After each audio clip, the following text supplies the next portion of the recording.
செல்ஃபோனில் டேய் நீ எங்கே இருந்தாலும் வந்து வெட்டுவிடா. சார் சார் வந்துடாதீங்க சார், இந்த காலமெல்லாம் போய் அப்படியே அதை வெட்டு, எட்டிட்டு போ, நீ தான் உள்ளே போவ. அந்த மனப்பக்கம் ஆகிற ஸ்டேஜ் இருக்குல்ல சார், அந்த மனப்பக்கம் ஆன ஸ்டேஜில் இருக்கிற கதை இது இல்லை. எத்தனையோ தற்கொலை நடக்கிறது எல்லாமே என்னென்னா வெளியே தெரிஞ்சிருமோ. ஸ்டேஷன் கூட போயிடலாம், இன்றைக்கி சட்டமே இருக்குது நமக்கு. கடன் கொடுத்து கடன் வாங்கி பிரச்சனைனா கந்து வட்டி கொடுமை சட்டத்துக்கே நம்ம போயிடலாம். ஆனாலும் அவமானம் நமக்கு. ஸ்டேஷன் காப்பாற்றுவாங்களே போலீஸ்லாம் அவன் நினைக்கிறது இல்லை.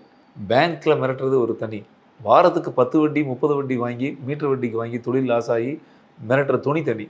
அவனால் இந்த பணத்தை வாங்க முடியாது. அவன் பணம் வாங்கணும்னா அவனுக்குள்ள ஒரே ஆயுதம் பயம்.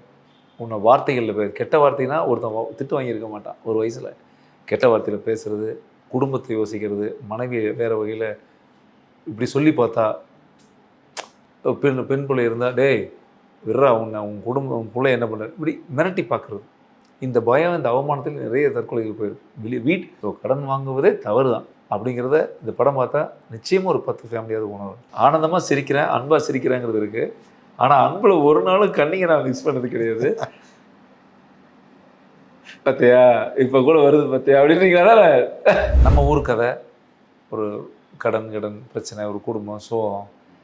அப்போ யாராவது ஒரு ஹீரோயின் இங்கே அப்படி யோசிச்சுருந்தேன். ஆனால் திடீர்னு பார்த்தா அதில் பூஜை அன்னைக்கு பார்த்தா வெள்ளைன்னு ஒரு ஆள் வடக்கில் இருந்து, என்னடா அது இப்படி இது இந்த கதைக்கு உட்காரம் அப்படின்னு எனக்கு ஒரு பயங்கர இருந்தது. இன்னொரு விஷயம் அவங்கள்ட்ட பெரிய ப்ளஸ் என்னென்னா தமிழ் நல்லா பேசுகிறாங்க. தட்டி தடுமாறினா கூட தமிழில் தான் பேசணும்னு அனுமதிப்பாங்க. வாணி அப்படிங்கிறது வந்து ஒரு நல்ல ஹவுஸ் ஒய்ஃபு. அழுகிறதுல எமோஷன் பண்ணுறது எல்லாமே 2-3 சீன்லாம் எனக்கு கண்ணே கலங்க அளவுக்கு நடிச்சிருப்பாங்க படம். ஸோ இந்த படத்தில் வந்து அதிகமான கேரக்டர்ஸில், ஆனால் ஒய்ஃபு குழந்தைங்க 2. ஆமாம், அதையே சுற்றி நவரக்கூடிய ஒரு கதை. அந்த கோஸ்டார் அவங்க வந்து இது ஃபஸ்ட் டைம் பண்ணுறாங்க தமிழ் சினிமான் முதல்ல. இதில் உண்மையாகவுமே எனக்கு பெரிய சந்தோஷமான விஷயம் என்னன்னு மெகாலி. ஃபஸ்ட்டு மேகாலயான்னு நினச்சேன். இல்லையா, எந்த ஊர் அவங்க? கொல்கத்தா. நான் இந்த கதையை ஒரு டைரக்டர் என்கிட்ட சொல்லும்போது நான் மனசுக்குள்ளே என்ன நினச்சேன்னா, ஒரு நல்ல நம்ம ஊர் கதை, ஒரு கடன் பிரச்சனை, ஒரு குடும்பம் சோகம். அப்போ யாராவது ஒரு ஹீரோயின் இங்கே அப்படி யோசிச்சுருந்தேன். ஆனால் திடீர்னு பார்த்தா அதில் பூஜை அன்னைக்கு பார்த்தா வெள்ளைன்னு ஒரு ஆள் வடக்கில் இருந்து, என்னடா அது இப்படி இது இந்த கதைக்கு உட்காரம் அப்படின்னு எனக்கு ஒரு பயங்கர இருந்தது. சரி, அப்புறம் அவங்க லாங்குவேஜெல்லாம் என்ன பேசுவாங்கன்னு தெரியல. அப்போ தான் அறிமுகம். இப்போ லொக்கேஷன் வந்தப்போ பார்க்குறேன், அந்த கெட்டப்பு, கேரக்டரு, அந்த காஸ்டியூமெல்லாம் போட்டு வந்து அப்படியே ஒரு நம்ம தமிழ்நாட்டோட மண்ணுக்கு தகுந்த மாதிரி ஒரு அழகான ஒரு குடும்ப பொண்ணாக அப்படியே அந்த வறுமை சோகம் அப்படியே அதை பிரதிபலித்தாங்க. இன்னொரு விஷயம் அவங்கள்ட்ட பெரிய ப்ளஸ் என்னென்னா தமிழ் நல்லா பேசுகிறாங்க. தமிழ் பேசுகிறாங்கன்னா தட்டி தடுமாறினா கூட தமிழில் தான் பேசணும்னு அனுமதிப்பாங்க. இப்போ பாதி பேர் லாங்குவேஜ் தெரியாதவங்க ஹிந்தியில் பேசுவாங்க, இல்லை 1 2 3 போட்டுருவாங்க, ஏதோ ஒன்று பண்ணிட்டு போவாங்க. இவங்க அப்படி இல்லை, தடுமாறாமல் அதை பேசிடுவாங்க. இது எல்லாம் என்னென்னா ஒரு சீன் நடிக்கும்போது கூட அவங்கள்ட்ட ஒரு பெரிய ப்ளஸ் என்னென்னா, இப்போ நம்ம லாங்குவேஜ், இப்போ நான் கூட வெளியே மாநிலத்துக்கு போய் நடிக்கும் பொழுது லாங்குவேஜ் பிரச்சனை கொஞ்சம் லேட் ஆகும், 2 டேக்கு 5 டேக்கு ஆகும். பட் அவங்ககிட்ட ஒரு பெரிய ப்ளஸ் என்னென்னா, அந்த எமோஷனை ட்ராப் பண்ணாமல் ஃபேஸ் அப்படியே இருக்கும். டைலாக் கொஞ்சம் கொஞ்சம் மிஸ் ஆனால் கூட மேக்கப் பண்ணிவிடுவோம். ஸோ ஏன்னா அது இந்த கதை நீங்கள் பார்த்த படம். இந்த கதையில் ஒரு 2 பேரும் சேர்ந்து நடிக்கும் பொழுது அது வெறும் காமெடி மற்ற மாதிரி இல்லாமல் எமோஷ்னல் கண்டென்ட்டாக இருக்கிறதுனால எங்கேயுமே அதுலேருந்து வெளியே போகாத ஒரு மனைவியாக இருக்கும் எண்ணங்களில். ஸோ அது நான் உண்மையுமே ரொம்ப இம்ப்ரெஸ் பண்ணேன். எனக்கு ஈக்குவலான கேரக்டர் அது. வாணி அப்படிங்கிறது வந்து ஒரு நல்ல ஹவுஸ் ஒய்ஃபு. அழுகிறதுல எமோஷன் பண்ணுறது எல்லாமே 2-3 சீன்லாம் எனக்கு கண்ணே கலங்க அளவுக்கு நடிச்சிருப்பாங்க படத்தில். ஸோ நல்ல ஒரு ஃப்யூச்சர் இருக்குதுன்னு நினைக்கிறேன். நான் படம் பார்த்தப்ப என்ன நினச்சேன்னா, பிஸ்னஸ் மேன் அப்படின்னாவே வந்து கஷ்டப்பட்டாலும் ரிச்சான ஒரு லுக்கில் இருப்பாங்கல்ல. ஆமாம், இல்லை அதாவது வாழ்ந்து இப்போ வாழ முடியல, இப்போ ரொம்ப கஷ்டத்தில் இருக்காங்க. இந்த வாழ்ந்தவங்கன்னா ஒரு போதம் பிஸ்தலும் சாப்பிட்டு இருப்பாங்க.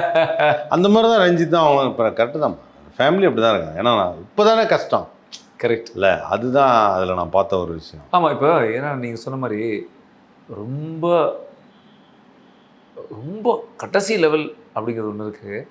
இப்போது ஒருத்தர் ஒரு மாதிரி சமூகத்தில் இப்போ எனக்கு தெரிஞ்ச நிறைய நண்பர்கள் இருக்காங்க. இப்போ தற்கொலை பண்ணிக்கிறவங்களாம் நீங்கள் நிறைய இடத்துல பார்க்குறோம். நாங்கள் நல்லா வாழ்ந்துட்டே இருப்பான் சாமி, ஒரு நாள் கூட அவனால் அந்த வாழ்க்கையிலேருந்து கீழே வரும்போது அந்த அவமானம் ஆகிடுமோ. இந்த அவமானம் ஆயாயே பழக்கப்பட்ட ஒருத்தர் இருப்பான், சைக்கிள் டயர் தெரிஞ்ச மாதிரி. அது ஏன் என்ன பார்த்து சொல்கிறீங்க? இல்லை, அவமானமே பழக்கப்பட்டிருப்பான். அது ஏன் என்ன பார்த்து சொல்கிறீங்க? அதுவே பழகிடும் அப்படின்னு. இல்லை உண்மை இந்த கார் ஒரு திட்டி 2 தடவை திட்டி 3 தடவை திட்டின பழக்கம் வாங்கிட்டே இருந்தோம்னா பழகிடும்ல.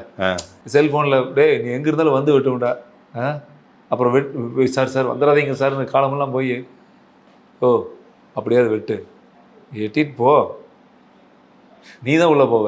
அந்த மனப்பக்கம் ஆகிற ஸ்டேஜ் இருக்குல்ல, அந்த மனப்பக்கம் ஆன ஸ்டேஜில் இருக்கிற கதை இது இல்லை. எத்தனையோ தற்கொலை நடக்கிறது எல்லாமே என்னென்னா வெளியே தெரிஞ்சிருமோ. ஸ்டேஷன் கூட போயிடலாம், இன்றைக்கி சட்டமே இருக்குது நமக்கு. கடன் கொடுத்து கடன் வாங்கி பிரச்சனைனா கந்து வட்டி கொடுமை சட்டத்துக்கே நம்ம போயிடலாம். ஆனாலும் அவமானம் நமக்கு ஸ்டேஷன் காப்பாற்றுவாங்களே போலீஸ்லாம் அவன் நினைக்கிறது இல்லை.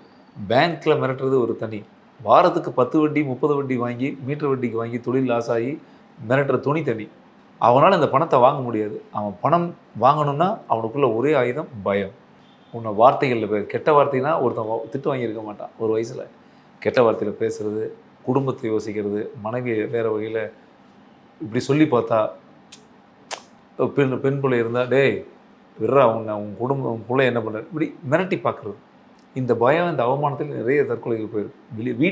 இந்த விஷயம் வெளியே தெரிஞ்சால் செத்து போயிடுவோம்ன்ட்டு செத்துருவான். செத்ததுக்கப்புறம் இந்த விஷயம் ஊருக்கு ஃபஸ்ட்டு 10 பேருக்கு தான் தெரியும். செத்ததுக்கப்புறம் அமெரிக்காக்காரருக்கே தெரிகிற அளவுக்கு பண்ணிடுவான். ஸோ அந்த கோழைத்தனம் இருக்குல்ல நமக்குள்ள, அந்த கோழைத்தனம், அந்த ஈழாமை, இதெல்லாம் இருந்த ஒரு மனிதனை அழிச்சிரும்.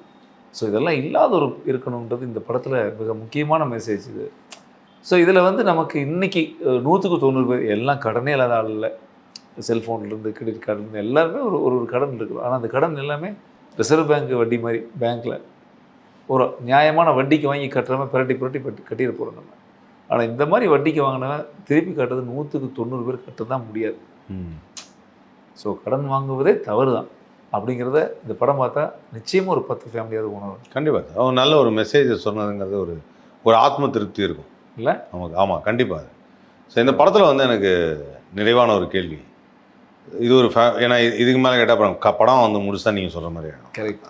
ஏன்னா ரொம்ப என்ஜாய் பண்ணி பார்த்தோம் அதை. ஏன்னா உங்களுடைய நடிப்பு அந்த அந்த அந்த கதாபாத்திரத்துக்கு என்ன பண்ணணும், ஒவ்வொரு இடமும் நான் அந்த என்ன சொல்கிறதுன்னா அந்த கவலை இருந்துக்கிட்டே இருக்கணும் அதில் மைண்டில். அதாவது ஃபேமிலி இருக்காங்க, எப்படி காப்பாற்ற போகிறோம், இதுலேருந்து மீண்டு வந்துடுவோமான்னு ஒரு விஷயம். அது ரொம்ப அழகாக அந்த ட்ராவல் நான் பார்த்தேன்.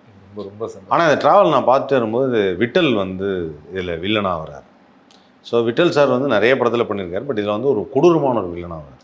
நீங்கள் சொன்னீங்க அந்த கடன் வாங்கும்போது அந்த வார்த்தைகள்லாம் எப்படி உபயோகப்படுத்தானே தெரியாது. கரெக்ட். நம்ம மனசை அப்படியே ரொம்ப உலுக்கிடுவாங்க அப்படிங்கிற ஒரு விஷயம் இருக்கும். நீங்கள் ஒரு கதாநாயகனாக மட்டும் நடித்ததில் வில்லனாகவும் நடிச்சிருக்கீங்க. ஸோ அந்த நெகட்டிவ் ஷேட் பண்ணும்போது எங்கேயாவது அதில் இன்னும் கொஞ்சம் நல்லா திட்டுங்க, நான் வேறு மாதிரி ஒரு எக்ஸ்பெக்ட் பண்ணேன் அப்படிங்கிற மாதிரி உங்களுக்குள்ளே ஏதாவது ஒன்று தோணுச்சா? நிறைய இருக்குது. சார் இருக்கு. விட்டல் சார்ட்ட சொன்னீங்களா சார் இன்னும் நிறைய வேற இல்லை? என்னன்னா இப்போ சில வார்த்தைகள் சென்சாரில் எடுத்துட்டாங்க. இப்போ அவங்க இப்போ இதில் ஒரு வார்த்தை தான் எடுக்க முடிஞ்சுது. ஆனால் கடன் வாங்கினவன் பேசுகிறது எல்லாமே கெட்ட வார்த்தையாக தான் பேசுவோம். சாப்பிட்டீங்களா சார், நல்லா இருக்கீங்களா, ஏன் சார் தரல அப்படின்னு இந்த வட்டிக்கு பணமே வராது.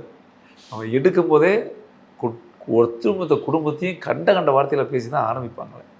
அந்த கடன்களை நண்பருக்கோ வெளியவோ நம்மெல்லாம் நிறைய விஷயங்களை பார்த்துருக்கோம், கேள்விப்பட்டிருக்கோம், மிரட்டுற துணி.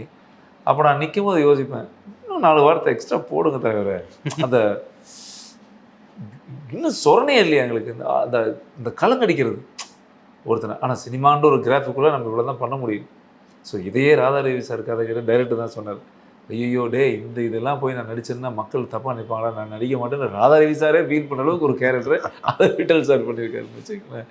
ஆனால் எனக்கு ஒன்று தோணும், நிறைய என் மனசுக்குள்ளே இப்போ ஒருவேளை நான் நீங்கள் கேட்டதுனால சொல்கிறேன், நான் அந்த கேரக்டராக இருந்துருந்தேன்னா இன்னும் பயங்கர சேலஞ்சிங்காக இருந்திருக்கும்ல. ஆமாம், விட்டல் சார் சூப்பராக பண்ணியிருக்காரு. அவரோட ஆங்கிளில் அது செம பிரமாதமாக பண்ணிட்டார். ஆக்சுவலாக விட்டல் சார்ன்றது தி பெஸ்ட். விட்டல் சாரோட வேறு பணிவானங்கள் படத்தில் விட்டல் சார் இந்த கேரக்டர் பண்ணுறதே ரொம்ப ஆச்சரியமான விஷயம். ஒரு செமையாக பண்ணிட்டாரு. ஆனால் என் மனசுக்குள்ளே தோன்ற விஷயங்கள் ஒன்று இருக்கும், நம்ம ஒரு லிமிட்டேஷனுக்கு மேலே உள்ளே போகிறது இருக்குல்ல. ஆனால் சென்சாரில் அதை அனுமதிக்கவே மாட்டாங்க. இந்த கொடுமைப்படுத்துறதெல்லாம் இது வரைக்கும் இருக்கிறது தான் நாகரிகம் படத்தில். ஏன்னா வார்த்தைகளோடு போகிறது தான் நாகரிகம். நம்ம மனசுக்குள்ளே சினிமாத்தனமாக நிறைய தோணும். ஏன்னா எனக்கு நடந்த சம்பவம், எனக்குன்னா நம்ம என் நண்பர்களுக்கு நடந்ததெல்லாம் கொஞ்சம் வேறு மாதிரிலாம் நடந்திருக்கு லைஃப்பில். அது வேறு கதைன்னு வச்சுக்கோங்களேன். பட் ஆனால் இப்போ இதே பாத்திரத்தை இப்போ இந்த இடத்துல அவரோட இடத்துல நான் இருந்திருந்தேன்னா விட்டல் சார் மாதிரி பண்ணியிருக்கவே முடியாது. நான் அவருடைய ஏஜ், அவருடைய பக்குவம், அவருடைய ஹேண்டில், அந்த ஏஜில் இருந்துட்டு கூட ஒரு ஒரு மிரட்டல்லாம் அதார் விடுறதெல்லாம் செமையாக பண்ணியிருப்பாரு. பட் எனக்கு ஆசை, நான் பண்ணியிருந்தேன்னா எப்படி பண்ணியிருப்பேன், இன்னும் கொஞ்சம் தாறுமாறாக இறங்கிது, அதாவது இன்னும் கொஞ்சம் வேறமாக இருக்கும். கொஞ்சம் ஒரு வெறி, அதாவது மக்கள் உங்கள்கிட்ட ஒரு பெரிய ப்ளஸ் இருக்குன்னு. அது என்னென்னா, இந்த கண்ணை பார்த்தா அப்போ சிரிச்சிட்டு இருக்கிற மாதிரியே தெரியுது, எல்லாம் தெரியுது. ஆனால் திடீர்னு ஒரு கன்னிங்னஸ்னால் அந்த கண்ணு மாறுது. அப்படியே மாறுது. அப்படி பார்க்குற பார்வையிலேயே இல்லை, அப்படியே அந்த ஒரு ஓரக்கண்ணை அப்படி திரும்பி இல்லை, அது திரும்பி பார்க்கும்போதே அந்த ஒரு அதான் சார் ஒரு ஏதோ ஒன்று யோசிக்கிறாரு சார் அப்படின்னுவாங்கல்ல, அந்த மாதிரி நிறைய அனுபவம் இருக்குது. அதை சொல்லிடுறேன். ஃபஸ்ட்டு படம் நடிக்கும்போது ஆர்கே செல்லுமணி சார் பொன் விலங்கு ஃபஸ்ட்டு படம். அப்போ நான் லொக்கேஷனில் உட்காந்துட்டு இருப்பேன், சிரிச்சிட்டே இருப்பேன். ரஞ்சித் ஏதாவது கூப்பிட்டாங்கன்னா நான் சும்மா ஏதாவது பேசிட்டு இருப்பேன்ல, இப்படி கூப்பிட்டாங்கன்னா திரும்பி இப்படி பார்த்தேன்னா அவங்களாம் பேசிக்குவாங்க, அவனை பாரு. ரொம்ப நாள் வந்து எங்கிட்ட நெருக்கிறதுலேயே இது இருந்தது, நீ தப்பாக யோசிக்கிற, இல்லை நீ வேற ஒரு ஆள் இருக்கு அவனுக்குள்ள அப்படி. சீரியஸ்லி ரொம்ப நாள். ஆனால் இது எங்கே எனக்கு யூஸ் ஆகுதுன்னா, திரையில் நடக்குது பெருசாக நிறைய நேரங்களில் நல்ல வேஷங்கள் கிடைக்கும்போது அது நிச்சயமாக யூஸ் ஆகுது. ஆனால் நீங்கள் சொன்ன மாதிரி நான் சந்தோஷத்தையும் அந்த ஆனந்தமாக சிரிக்கிறேன், அன்பாக சிரிக்கிறேங்கிறது இருக்குது. ஆனால் அன்பில் ஒரு நாளும் கண்ணிங்க நான் மிக்ஸ் பண்ணது கிடையாது. பார்த்தியா இப்போ கூட வருது பார்த்தியா அப்படின்றீங்களா, அந்த முகம் மாறும்போது நமக்கு உள்ளுக்குள்ள அடி வைத்த கலக்குதுனால அண்ணன் ஏதோ நல்லா பேசுன மாதிரி இருந்தது, ஏதோ வேற மாதிரி பார்க்கல, அந்த ஒரு ஃபீல். உண்மையிலே வந்து அது ஒரு பெரிய பிரச்சனை. கண்டிப்பாக வந்து இன்னும் நிறைய திரைப்படங்களில் வேற பன்முகங்கள் அவங்கள பார்க்கணுங்கிறது தான் ஆசை. நல்ல கேரக்டர்ஸில், நல்ல கதையில், இது வரைக்கும் நீங்கள் நடித்த படங்கள் எல்லாத்துலேயுமே எனக்கு ரொம்ப பிடிச்ச விஷயமே நல்ல கதை, நல்ல கேரக்டர். அதில் எப்படியுமே ஏதாவது ஒரு விஷயம் இருக்கும் அப்படின்வாங்க, அந்த விஷயம் இருக்கும். அதுதான் சொன்னேன். இப்போ ராசகாபாளையம் பார்க்கும்போது அந்த பாசம்னா என்னங்கிறது அது ரொம்ப யதார்த்தமாக இருக்கும். அந்த அம்மாவோட பாசம் அப்படிங்கிறதும் அந்த சாப்பிட்றது, அந்த ஏன் இதை சொல்கிறேன் அப்படின்னா, அதுதான் கஷ்டம் எனக்கு தெரிஞ்ச நடிப்பில் வந்து ஒருத்தர் என்னை உணர வைக்கிறாருல, அந்த பாசத்தை வந்து அந்த ஸ்க்ரீனில் பார்க்கும்போது நான் இங்கே உணர்றேன் அப்படின்வாங்கல்ல, ஆடியன்ஸாக நாங்கள் உணர்றோம்ல, அது ரொம்ப கஷ்டம். அது ரொம்ப நல்லாயிருக்கும். அந்த மாதிரி எல்லாத்துலேயுமே ஒரு வில்லனாக நடிக்கும் போதும் சரி, ஒரு கன்னிங்காக ஏமாற்றும் போதும் ஒரு கேரக்டர், இந்த மாதிரி வரிசையாக வந்து சொல்லலாம். அதே மாதிரி அந்த இதில் பாண்டவர் மூவியில் வந்து அந்த லாஸ்ட் சீன் பார்க்குறப்போ வந்து அப்படி ஒரு எமோஷனல். அதாவது நீங்கள் வந்துட்டீங்க, என்ன பண்ண போகிறாருங்கிறது மிகப்பெரிய கேள்விக்குறியார். அப்படி பார்த்தேனே நம்ம தங்கச்சினே அப்படின்னு சொல்லும்போது இவ்வளோ போய் எப்படின்னு அப்படின்னு அது சொல்கிறப்போவே இல்லை அப்பா அப்படின்வாங்கல்ல, அந்த கேரக்டர் வந்து ஏன்னா அவராக தான் சொல்லணும் வேணாம், அது எவ்வளோ பெரிய கஷ்டம். இன்னொருத்தர் போய் சொல்ல, ஹீ இஸ் செல்ஃப் அனலைஸ்டு ஒரு கேரக்டர். அந்த கேரக்டர் பண்ணுறது அவ்வளோ கஷ்டம், அந்த கேரக்டர் அவ்வளோ படமாக பண்ணியிருக்கேன். இதெல்லாம் நான் வந்து ரசித்த படங்கள். ஸோ அந்த அளவுக்கு வந்து எனக்கு அதனால் உங்கள் படங்கள் வரும்போதெல்லாம் ஏதாவது ஒரு இம்பார்ட்டன்ட். இந்த படம் வந்து நீங்கள் சொன்ன மாதிரி காமெடியாக இல்லாமல் அதாவது ரொம்ப ஹெவியாக உண்மையிலேயே அந்த தற்கொலை பண்ணிக்கக்கூடிய அந்த சூழ்நிலையில் ஒரு மனநிலைமை எப்படி இருக்குங்கிறத ஒரு ஃபேமிலியாக நாங்கள் பார்த்தது எங்களுக்கு அப்படியே ஒரு ஹெவினஸ் வந்து எவ்வளோ கஷ்டங்கள் இருக்கும் அந்த ஃபேமிலிக்கு அப்படின்னு சொல்லி. நிச்சயம் ரொம்ப பிரமாதம்னு ரொம்ப நேரத்தை ஒதுக்கி எங்களுக்காக ரொம்ப மகிழ்ச்சி. இன்னைக்கு ஏதாவது திறமையான பன்முக கலைஞர் நீங்கள், எனக்கு உங்களை ரொம்ப பிடிக்கும். பட் உங்களுடைய தளத்தில் நான் வந்து இன்னைக்கு பேசுனது எனக்கு ரொம்ப சந்தோஷம் சாமி. நிச்சயம். நன்றி சார்.